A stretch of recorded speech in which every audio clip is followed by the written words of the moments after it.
Hello again and welcome to another Mordy and Glory Warhammer 40k video. In today's episode, we are going to be talking about artillery. Now, there's been some chit and dare I say chat in the competitive meta about guard artillery for a while now, at least since the beginning of 10th edition. And I have covered this topic multiple times on this channel myself already, and I've talked about it on my live streams as well. But I often talk about this from the high level tournament play perspective. And what I want to do today is actually bring it down and talk about this from the perspective of the beginner. What is guard artillery all about if you're just getting started with the faction? Essentially, this video is going to be a beginner's guide to guard and artillery, covering some general principles and some important units that you may want to consider for your fledgling Imperial Guard force. And so, without further ado, let's not mess around any further. Let's dive right into today's episode.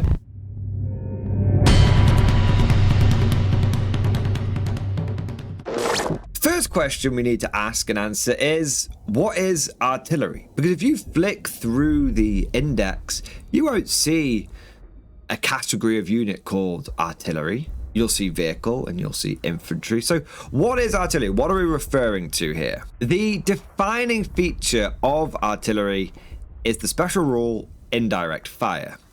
This allows you to use your unit, which has indirect fire, to target and shoot at a unit it cannot see.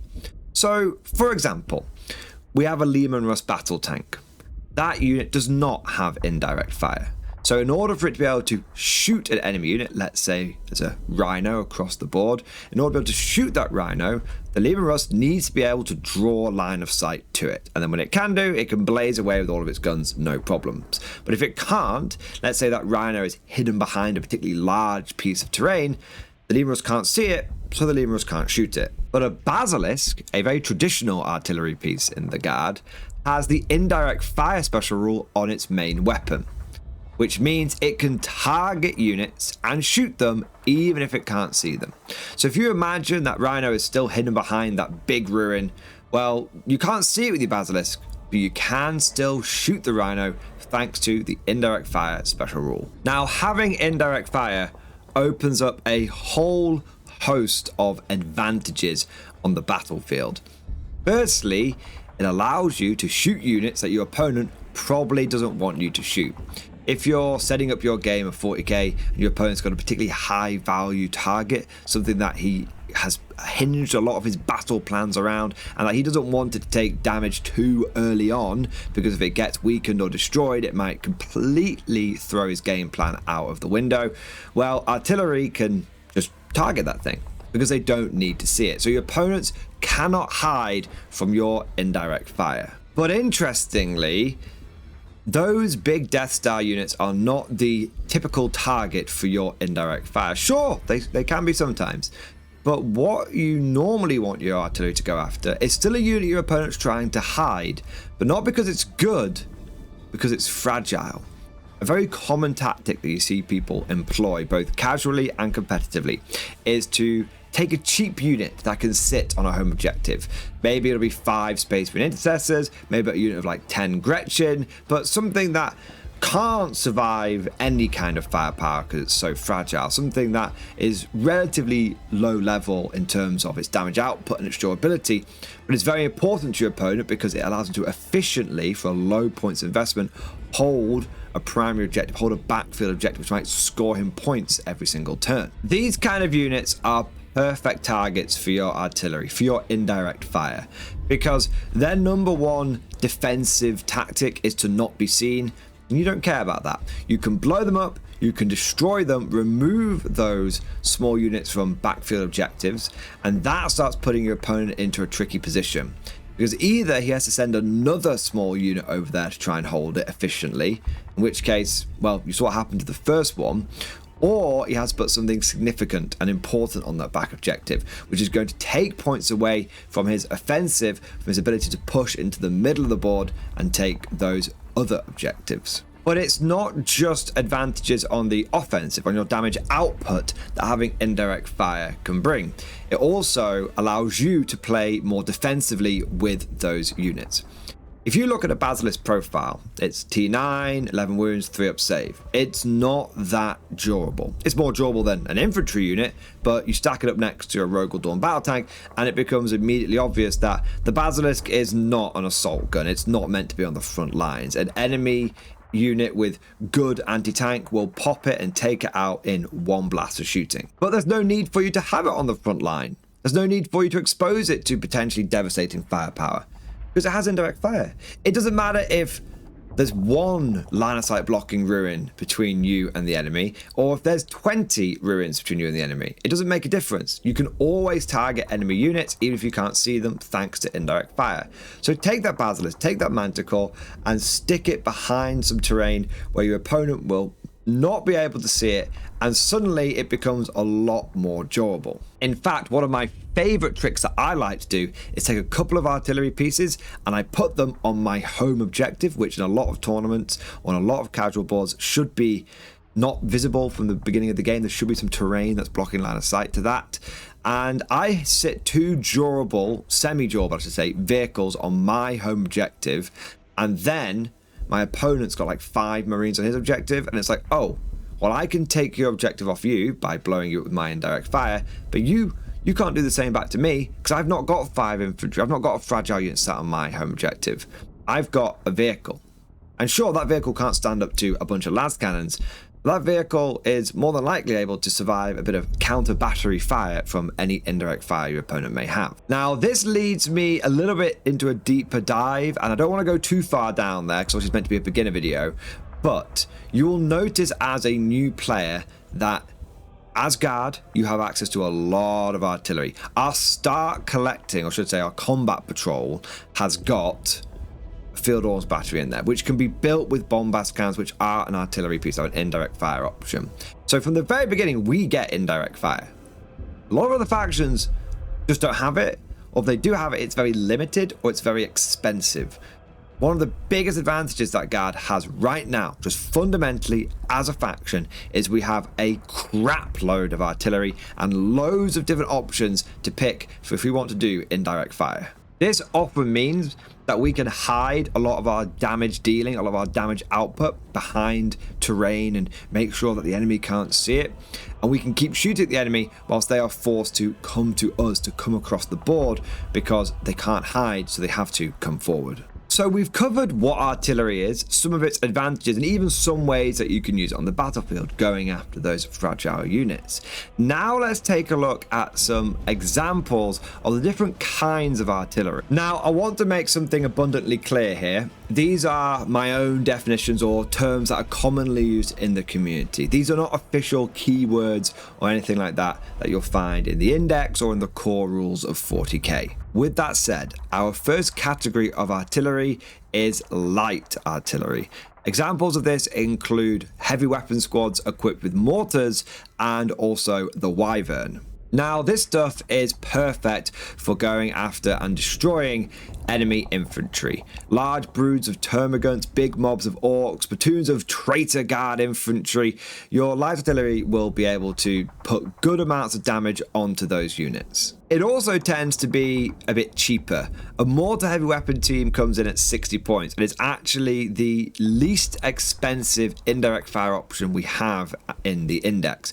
And the Wyvern, when you compare it to some of the other vehicle-based artillery like the Basilisk and the Manticore, is also significantly cheaper. The big issue with light artillery is it's fairly ineffective outside of shredding infantry. Due to a lack of AP or strength, you'll find that it struggles to get the wounds onto certain targets. You'll be fishing for 6s a lot of the time, and if you do get the wounds through, they'll probably just save it. Even if you go after things like Marines, like just intercessors, you may find that it takes multiple barrages of mortars, multiple volleys from your Wyvern in order to finally clear through that small squad. Whereas if you took another artillery piece, it might end up just going down in a single turn. When it comes to dealing with harder targets, you want your medium artillery. This includes your basilisks, your earthshaker platforms, and your field ordnance batteries equipped with bombast cannons. Medium artillery is the most popular, it's the most common, that you will probably end up fielding and that you will see used in battle reports and in other games, and that is because it's the jack of all trades, master of none. You can throw it into any target and have a good chance of doing some damage to it. A basilisk, if it shoots into a big brood of termagants, will still blow a big hole out of them. But if you shoot it to a big vehicle, you'll probably do 2, 4, 6 damage to it as well. It won't single-handedly blow up that vehicle on its own, but it's not a waste of time trying to bring a land raider down or something with it because it's on a 2-up save. You can actually do some damage to some harder targets. Medium artillery is my favorite kind of indirect fire because as a tournament player, it's what I would call a take all comers. When I go to a tournament, I don't know what I'm going to get paired into. One round I might be facing a horde of bugs, the next I could be facing hyper elite custodies. I need something that I can put into a list, and no matter what I get paired into, it'll do something. It might not always be the most efficient, but it'll do something. It can contribute to the game that we are playing. And medium artillery is very much that. It can go into any situation and it can damage almost anything in the game. Not going to blow units up in one go, but it can help no matter what. Small side note here. Some people may class the field ordnance battery with a bombast cannon as light artillery. I can understand that. It does only have AP -1. However, there are easy ways to get that AP higher. For example, you can use creeds to get fields of fire for free. You just have the fields of fire stratagem, and you've got things like withering hail as well. So I class the field ordnance battery with a little bit of AP support as medium artillery. Finally, we have our heavy artillery. Examples of this include the Manticore as well as the Medusa. The defining characteristic of this artillery is it tends to have the highest strength and the highest AP and the highest damage, but the disadvantage is that it can be a lot more expensive and it also can have very low numbers of shots or very swingy number of shots. A good example of comparing medium artillery to heavy artillery would be the Basilisk compared to the Medusa. The Basilisk fires D6 plus 3 shots, so even if you roll a 1 on the dice, you're going to get some kind of reliable number of shots. You're going to get 4 shots out of it. The Medusa only fires D6 shots, so if you roll a 1, you're getting 1 shot. Roll a 6, you get a 6 shot, which is great, but it's very swingy. However, the Medusa has strength 10 versus the Basilisk strength 8. It's got AP -3 versus the Basilisk AP -2. And it's got flat damage 3 versus the Basilisk damage 2. Now, you might assume that these bigger guns are perfect for going after enemy large targets, monsters and vehicles. But you'd be surprised that's not actually where you want to be using them primarily. This is because of their swingy shots, that low number where if you go after a vehicle, you may just roll a 1 and that's not going to be enough shots to reliably hit and wound damage the enemy unit. Whilst they certainly can, with a good roll, tear huge chunks out of even the scariest of foes, where these guys want to focus is elite enemy infantry. Think your Terminators and your Custodies. The advantage they have against these units is often they can up the number of shots they get by using the blast special rule. Pretty much all artillery, all indirect fire comes with blast, and it means that you get +1 shot for every 5 models in the opposing unit. So if you are facing down an enemy predator and you shoot a Medusa at it and you roll your dice and you get a 2, you get 2 shots. If you are shooting an enemy unit of Terminators, let's say big unit of 10 Chaos Space Marine Terminators led by Abaddon, if you shoot at that unit and you roll your 2, because of blast, because there's at least 10 models in that unit, you get another 2 shots. So you go from 2 shots to 4 shots, essentially allowing you to double your shot output. If you want a great indicator that heavy artillery should be going after elite infantry, look at the Manticore. It's strength 10, AP -2, damage 3, and it fires D6 plus 1 shot, so it's still very swingy. It has blast, and its special rule allows it to reroll all hits if it's targeting an enemy unit with 5 or more models in it. So you don't get any rerolls for going after vehicles, but you could, or you should, be getting lots of rerolls when you go after that big unit of Custodies. So if our heavy artillery can't deal with vehicles, then how do we combat those threats? How can we destroy those large monsters? Well, this leads me on to the final part of this beginner's guide. I want to talk about how much artillery you should be taking in a list, and depending on how much you have put in your army, how you should be using it. So let's cover that first one. How much artillery should you include in your army? Well, it's kind of like saying how long should a piece of string be? It comes down to what you want your army to do. But for the sake of argument, let's say you are considering what I would call a hybrid guard army. We are taking a mixture of tanks, infantry, and artillery. In that situation, you want to have a nice solid core of infantry, 60 to 80 bodies. You want to back that up with a reasonable armoured core as well. Probably have 4 or 5 tanks, depending if you're going Lean Russes or a Rogal Dawn or 2. And then we get to the artillery. And I often say when you're going hybrid guard, you want to season your list with some artillery. 2 or 3 units. I would say you go for a couple of field ordnance batteries, or you go for a couple of basilisks, something like that. But 2 or 3 pieces of medium artillery, or maybe a piece of medium artillery and a piece of light artillery, or a piece of medium and a piece of heavy. But we're looking at 2 to 3 artillery pieces, but it's not the main focus of our list. We're primarily focused on the infantry and the tanks, and we're just seasoning the whole thing with some indirect fire. In that kind of army, the artillery is not the main source of damage output. Rather, it is supplementary. It complements the direct damage dealers like your main battle tanks. In this army, you want to use your artillery in 2 ways. You want to use it for harassing fire, and you want to use it with supporting fire. Now, again, these are the terms that I've used and that are common in the community, all right? So harassing fire is what we talked about earlier, where the opponent has got a light unit that's sat on a backfield objective, trying to stay out of line of sight, trying to keep a low profile, and you destroy that unit, and so it kind of messes with your opponent's plans and forces him to redirect some other units to cover that job. That's harassing fire. You're harassing and you're messing with your opponent's plans. However, supporting fire is used in a very different manner. It's there to finish off enemy units, ones that are still on their last legs, that maybe your opponent got lucky on a saves, or you need an extra bit of damage just to finally finish them off. A good example of this is if your opponent's got a big Tyrannid monster, a Norn emissary, something which has just got a lot of wounds and a feel no pain, all this kind of stuff, and you've shot a couple of tanks at it, and it's still not gone down. It's on like 2 or 3 wounds, and you know it's going to take just one last blast to deal with it. This is where you would bring in your artillery, and rather than going after one of those small units that are holding objective, maybe this Norn emissary is about to barrel down, take an objective off you, maybe it's going to start doing lots of damage to your army, damage that you're going to struggle to recover from. So you go, okay, I'm going to go after this Norn emissary, I'm going to go after this big monster, I'm going to use one or maybe both artillery. It might take both, but I'm going to use as much artillery as it takes to finish off this damaged unit and secure that flank, and to finish off that threat that was potentially throwing a spanner in my plans. However, there is a third way you can use your artillery, but it rarely comes up in a hybrid army.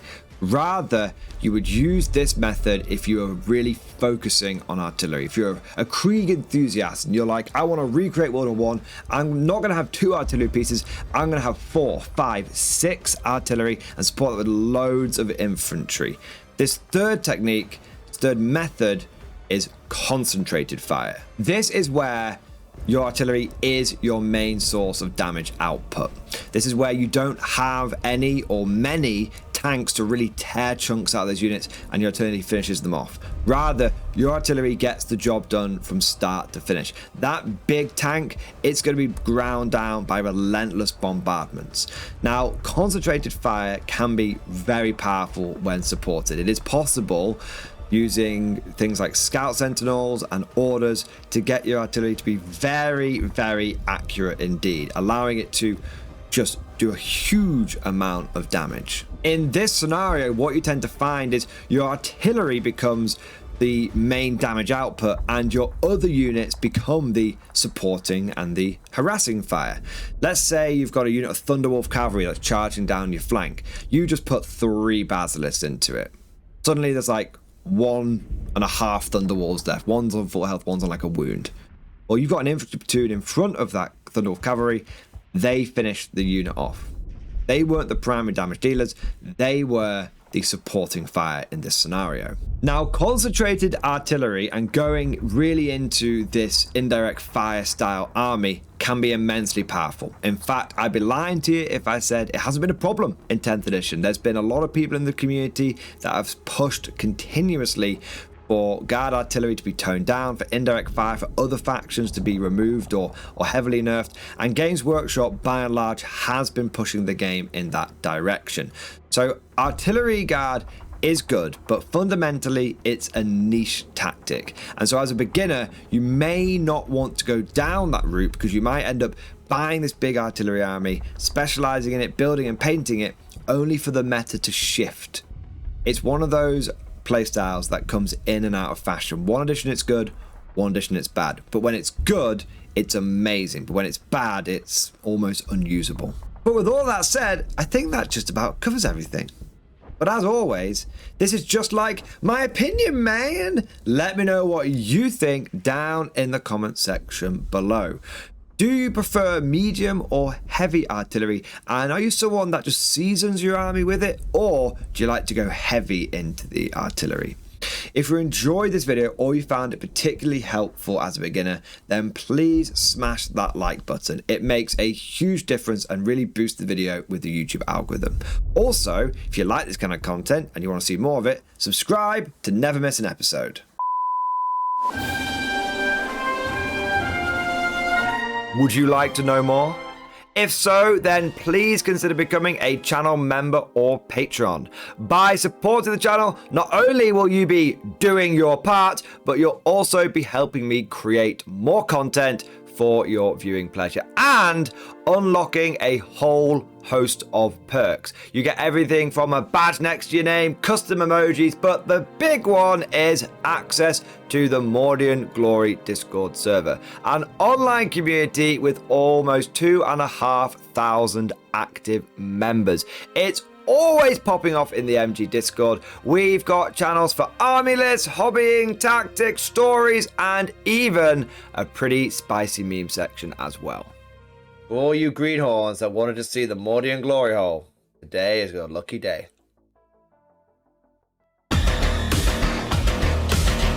And joking aside, I do want to say a massive thank you to all of the current channel members and patrons. You guys are amazing, truly the lifeblood of the channel. I could not do Mordian Glory full time without the incredible and generous support of my members, so thank you guys so much.